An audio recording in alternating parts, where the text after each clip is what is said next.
Hello, hi guys! Magandang hapon sa inyo lahat. This is Chin Rodriguez, Mama Sagre Channel, a retailer, also mata reader. So ngayong hapon, natatigan natin ang sabihin sa iyo ng ating mga gabay. So this is monthly gabay for the month of March 2024 for the sign of Aries. So Aries, welcome to my channel. Ano kayong messages, advices, and spirit guides ang ating masasaga for today's video? Kano naman kayang energy o kaganapan sa buhay ng mga Aries ang ating mga kagilap. So guys, this reading is a general reading lamang. Hindi lahat makaka-resonate.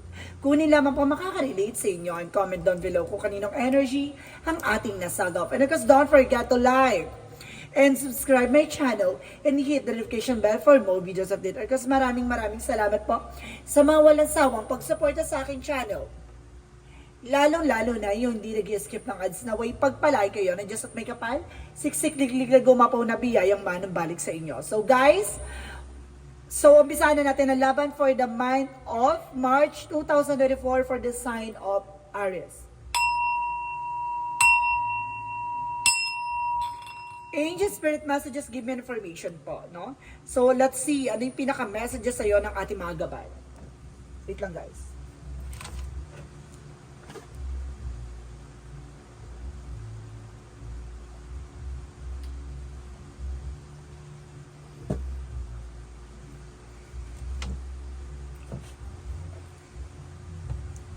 So, yan.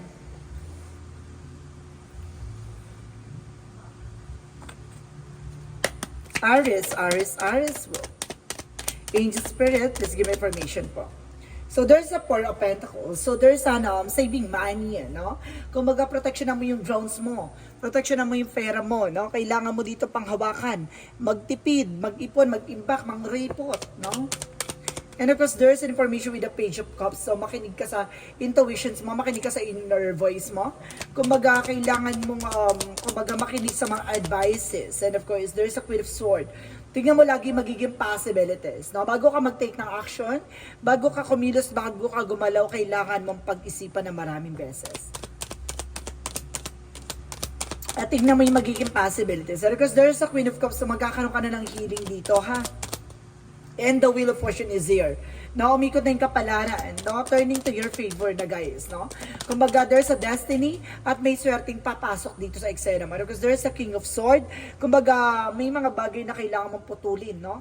Yung mga bagay na alam mong hindi nagsiserve sa'yo. Yung mga bagay na alam mong walang patutunguhan or walang kahihinat na ng eksena na yan. Because the Four of Pentacles represent the higher front, a lesson learned, no? Matuto ka na pagdating sa finances. Sa dami mo pinagdaanan, nagkabaon-baon ka sa utang, naihipit ka sa sitwasyon, naggarantor ka, hindi ka binayaran, niloko ka, nagkaroon ng scam, nagkaroon ng, mapanlin lang. So, this is the opportunity na para sinabi sa'yo na kailangan mo nang matuto, no? Huwag ka nang magpabudol. So, let's see what is the Page of Cups. So, there's that everything is fine. So, there's an information na, kumbaga sa dami mo na pinagdaanan, kumbaga ang dami ng sakit at salita na narinig mo sa ibang tao, kumbaga kailangan mong matuto at matauhan. So, let's see what is the Queen of Swords. So, there is the Seven of Cups. So, there's a lot of opportunity coming in for you. Marami nang papasok dito na opportunity na ma-e-eksena sa'yo. Pero kailangan mong tignan yung magiging possibilities. Tignan mo yung magiging, yung lighter side of situation. No? The Queen of Cups represent the Eight of Cups. So, there's an information for let go. No? Kung i-let go mo lang yung mga bagay na hindi mo kontrolado. No? There's a Queen of Cups for healing. So, maaaring unti-unti ka na makaka-recover o unti-unti ka na makakabangon sa paggalugmok mo. The Wheel of Fortune represent the lovers. So, there's an information na turning to your favor na pagdating sa love life. No, kumbaga, marami nang pinagdaan na pagdating sa buhay pag-ibig na maaaring nasaktan ka, iniwan ka, niloko ka, pinaglaruan ka, pinaikot-ikot ka, ginosting ka. Lahat ng mga pagmamahal na ginawa mo ay binigay mo. Kumbaga, nakuha ka pa ring lokohin ng taong minamahal mo.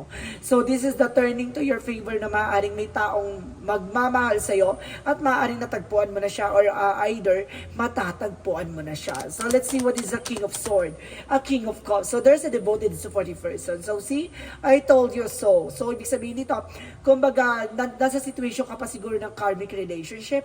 So maaaring hindi pa better yung person na nakasama mo kasi there's an information na kailangan mong putulin, no? Kumbaga there's an immaturity, no? There's an immaturity. And of course, let's see what is the Four of Pentacles in the higher five. And of course, there's a Three of Wands for waiting for a result or waiting for a shift. May mga bagay na kailangan mong hintayin, no? At kailangan mong malaman ng resulta. At the same time, there's a Ten of Wands para tinatapos na yung obligasyon at tinatapos na yung burden mo dito, no? Kumbaga tapos na yung mga obligasyon, responsibilidad na pasan-pasan mo. And of course, there's an information with the Queen of Swords. And of course, the Seven of Cups represent the Strength card. So, there's an information by confidence. So, kailangan mo lakasan ang loob mo. Maging matapang, maging matibay, maging matapang sa hamon ng buhay, no? So, let's see what is the Queen of Cups and the Eight of Cups. So, there's the Full card, the Leaf of Faith, no? Kumbaga, nandun ka na sa part ng processing, no? Kumbaga, nandun ka na sa process and progress. At the same time, na sa step by step ka na, no? Unti-unti ka na nakakabangon sa eksena mo. And of course, there is a Wheel of Fortune and the Lovers. So, there's a represent the Devil. My God, may gayuma. No, some of you guys, no, kumbaga yung person mo ay may kaakibat na gayuma. Or yung, kumbaga some of you guys na pagdating sa love life ay ginawang ka na eksena na to para kung sino itong mamahalin mo ay iiwan ka, sasaktan ka, at paglararoan ka. At tendency kapag minahal mo na, doon na sila nagbabago. No, yun yung nilagay na sumpa sa'yo. And because there's see, the Seven of Wands, protection. So see, kumbaga itong tao na to, kumbaga, kailangan mo protection kasi siya na yung taong para sa'yo. So, may tao dito na mahal ka on the first place pero biglang magbabago to. Kaya kailangan agapan mo. So, let's see. Additional messages for the outcome. So, there's a Ten of Cups, happiness. So, at the end of the time, magiging masaya ka dito. At the same time, there's a Queen of Wands by confident, no? Kumbaga, kailangan confident ka sa ginagawa mo at confidence ka sa pinangahawakan mo with the Six of Wands. There is a victory is yours, no? Let's see additional messages for finances, career. So there's a Nine of Pentacles, a blossoming abundance na maaaring lalago ang iyong negosyo at mukhang lalakas. Maaaring there's a Five of Wands. So for competitors, marami kang kakompetensya, marami kang kalaban, marami kang kaaway. There's a disadvantage. At the same time, para sinasabi dito, para marami kang disagreement. No, mayroon ka ditong mga nakaaway, kumbaga nakatalo, or either, kumbaga marami kang kalaban. No? So, let's see additional messages for love life. So, pagdating sa love life mo, there's a Knight of Wands na King of Pentacles na, kumbaga, ano siya guys, no, control. And the Page of Pentacles and investment. So, pagdating sa love life, talaga nag-i-invest ka talaga ng love and care. Talagang, pagdating sa love talaga. So, let's see additional messages for health. Sa health mo, there's a Five of Pentacles. You're feeling stressed, no, pagdating sa finances. Na-stress ka dahil sa pera. The Temperance is a perfect timing. So, magkakaroon ka na, may paalala sa'yo with the Temperance and the, kumbaga, divine interventions. Kumbaga, kailangan mong habaan ng pasensya mo. Kailangan mo pagdaanan to. So, let's see what is the magical fairy messages. For magical fairy messages, angel spirit, God, please give me information po. So, there's an autumn. At the same time, mag-harvest ka at the end of the time, ha? Mag-harvest ka, makukuha mo yung mga bagay na gusto mo makuha. Pero, there's a patient place. So, see, sinasabi ko sa'yo, habaan po ang pasensya mo, kumalma ka. Kasi siguro may talagang kailangan mo muna pagdaanan. At kailangan mo muna solusyonan yung mga bagay-bagay. Proteksyonan ng sarili mo, proteksyonan ng love life mo, proteksyonan ng finances mo, proteksyonan ng health mo. So, let's see what is the yin and yang oracle card. So, there's a shadow side. So, see, meron dito guys na nagpapanggap, nagtatago. No, meron ditong, kumbaga, nagkakaroon ng inside job. Kumbaga, itong tao na to ay gumagawa sa'yo yung, kumbaga, it's either kamag-anak mo, related sa'yo, or, kumbaga, pinagkakatiwalaan mo. So, let's see additional messages. And because there is a present moment for abundance. So, maaaring magkakaroon ka ng kasaganahan.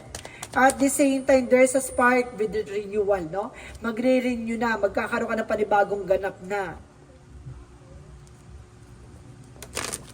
So, let's see what is the chakra messages.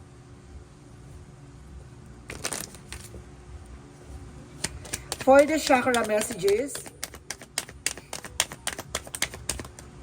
so there's an expansion. So, kumbaga, papalawakin ang kaalaman mo, papalawakin ang finances mo, papalawakin ang career mo, papalawakin ang pamilya mo. And there is a wisdom. Napakalinis, napakabuti mo, napakabusilak ng puso. At the same time, there's an information for renewal. No? Huwag kang mag-alala, magkakaroon ka ng mga panibagong eksena. So, let's see what is the Monsology. Let's see what is the Monsology. Monsology represent, look at the bigger picture. See, I told you so. Bago ka mag-take ng action, kailangan mo muna titignan yung magiging possibilities, no? At the same time, you are good enough. Sapat ka na raw eh. May mga bagay lang talaga na maraming taong naiinggit behind your back. At the same time, conclusion na within reach. So, see, tama yung hinala mo. May suspect ka na eh. Kung sino yung gumagawa sa'yo. So, let's see what is an Archangel. Raphael, so there's a divine intervention. May paalala sa iyo ang ating divine. No? May paalala sa iyo ang ating divine. There's a forgiveness seal. So see, itong tao na to ay hindi mo mapapatawad. Or either, itong tao na to na pagsalitaan mo, kaya siguro nagkaroon ng tanim ng galit sa puso. Kumbaga ganun. Kaya ginawan ka ng hindi maganda. So there is a double mission. So dalawang mission mo dito. Magpagamot at maaaring may kakayanan ka para magpagaling. No? It's either massage therapist ka, manghihilot ka, magtatawas ka. At the same time, there's an information for water your garden. So there's a rest. No? Kailangan mo magpahinga. And at the same time, there's a star batting for activation. Mag-activate na yung mga bagay-bagay sa'yo.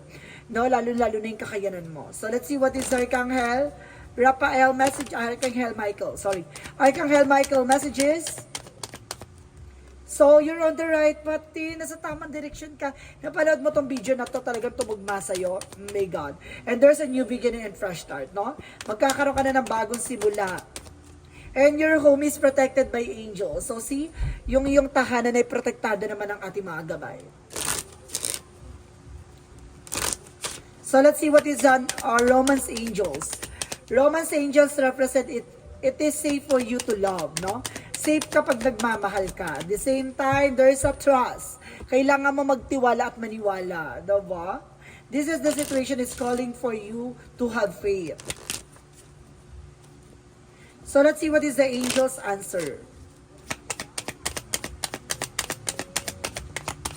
So this situation will improve. No? Yung sitwasyon mo ay magbabago na. Unti-unti ka na makaka-recover. So, within the next few weeks, sa mga susunod na linggo. Oh my God, ang ganda.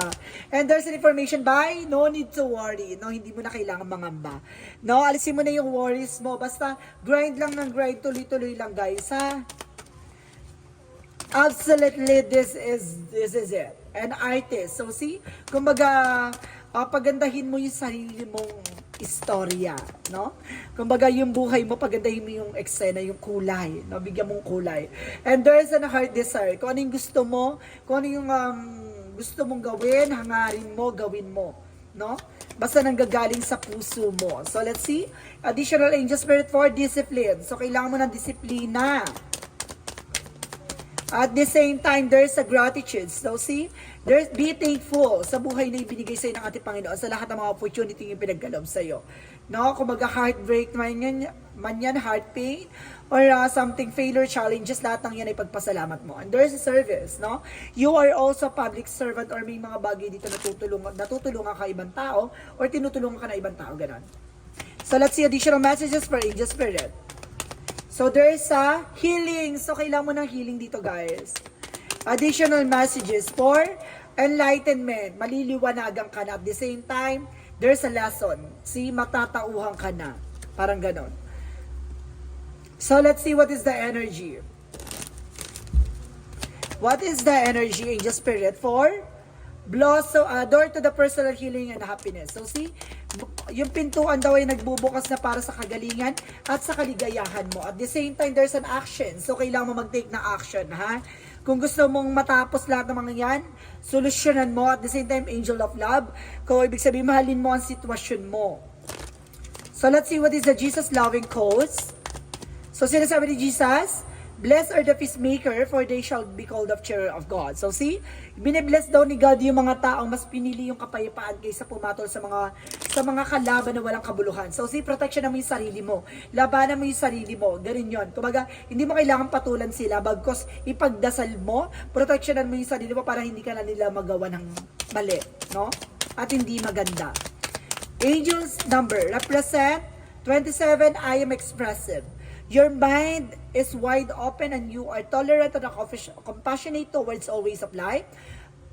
Your value freedom of expression and want to improve the conditions of people, whether in your community, country, and of the world large. So see, kumbaga kayang-kaya mo ipakita yung mga bagay-bagay na kung gusto mo talagang kumbaga ipaalam sa kanila, no? Kumbaga sa madaling salita, kumbaga madaldal ka. Kumbaga yung emotional mo parang wala may tatago sa'yo. Parang ganon. So let's see what is the messages of life. Messages of life represent, I discover who I am. Oh my God, ito yun, no? Yung parang, discover mo yung sarili mo, even your flaws, no? Kumbaga, today, I discovered the riches of the life within me. I acknowledge the true self. I see myself an unlimited being of marvel and beauty of my life. I recognize the wealth of possibilities available to me as a being of the light. As I learn to who I am, I recognize the divine with me. So see, unti-unti mo na di-discover sa sarili mo, no? Yung mga tao ring sa paligid mo, no? Kumbaga, unti-unti mo na nauunawaan kung bakit ka kinaiinggitan, bakit ka ginagawa ng masama, bakit ka tinatarantado sa likod ng kabaitan mo. So see, kumbaga, unti-unti na nagsisingin sa utak mo ano yung dahilan at bakit, kung paano at kung saan. Ganun yon. So guys, this reading is monthly gabay for the month of March 2024 for the sign of Aries. So Aries, maraming salamat po for this wonderful reading. So once again, this reading is a general reading lamang. Hindi lahat makaka-resonate.